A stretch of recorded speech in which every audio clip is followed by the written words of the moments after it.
উত্তর পূর্ব ভারতের রাজ্যগুলোতে টানা ভারী বৃষ্টিপাতে সৃষ্টি হয়েছে ভয়াবহ বন্যা ও ভূমিধস। গত দুদিনে আসাম, মেঘালয়, মণিপুর, অরুণাচল প্রদেশ ও মিজোরামে এসব দুর্যোগে প্রাণ হারিয়েছেন অন্তত ৩০ জন। পরিস্থিতি আরও অবনতির আশঙ্কা করছে স্থানীয় প্রশাসন ও আবহাওয়া বিভাগ। রোববার ভারতীয় সংবাদ মাধ্যম এনডিটিভির এক প্রতিবেদনে জানানো হয়, লাগাতার বৃষ্টিপাতে উত্তর পূর্বাঞ্চলের বিস্তীর্ণ এলাকায় স্বাভাবিক জনজীবন বিপর্যস্ত হয়ে পড়েছে। সবচেয়ে বেশি ক্ষতিগ্রস্ত রাজ্যগুলোর মধ্যে রয়েছে আসাম, অরুণাচল প্রদেশ, মেঘালয়, মণিপুর এবং মিজোরাম।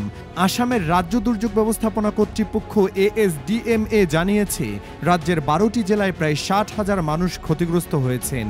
প্রতিনিয়ত বিভিন্ন এলাকায় নতুন দুর্ঘটনার খবর আসছে এবং মৃত্যু সংবাদ বাড়ছে।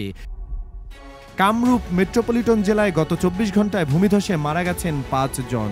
রাজ্যের নগর উন্নয়ন মন্ত্রী জয়ন্ত মল্ল বড়ুয়া জানিয়েছেন, গুয়াহাটির বন্ডা এলাকায় ভূমিধসে নিহতদের মধ্যে রয়েছেন ৩ নারী।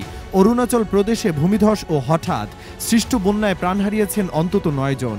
ইস্ট কামেং জেলায় ২টি পরিবারের ৭ জন সদস্য একসঙ্গে নিহত হন। ভূমিধসের সময় তাদের গাড়ি রাস্তা থেকে ছিটকে পানির স্রোতে ভেসে যায়।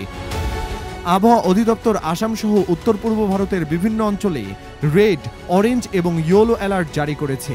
নতুন করে বৃষ্টিপাত ও ভূমিধসের আশঙ্কা রয়েছে। গুয়াহাটিতে শুক্রবার রেকর্ড পরিমাণ ১১১ মিলিমিটার বৃষ্টি হয়েছে, যা গত ৬৭ বছরের মধ্যে সর্বোচ্চ। এর ফলে শহরের বিভিন্ন এলাকা জলমগ্ন হয়ে পড়ে এবং ব্রহ্মপুত্র সহ গুরুত্বপূর্ণ নদীগুলোর পানি বিপদসীমার কাছাকাছি পৌঁছে গেছে। এদিকে সিকিমেও দুর্যোগ পরিস্থিতি তৈরি হয়েছে। শনিবার রাতে মেঘ ভাঙা বৃষ্টিতে উত্তর সিকিমের তিস্তা নদীর পানি হঠাৎ বেড়ে যাওয়ায় লাচুং ও লাচেন এলাকার সঙ্গে যোগাযোগ সম্পূর্ণ বিচ্ছিন্ন হয়ে পড়েছে। প্রায় ১৫০০ পর্যটক ওই এলাকায় আটকে পড়েছেন বলে জানিয়েছে প্রশাসন।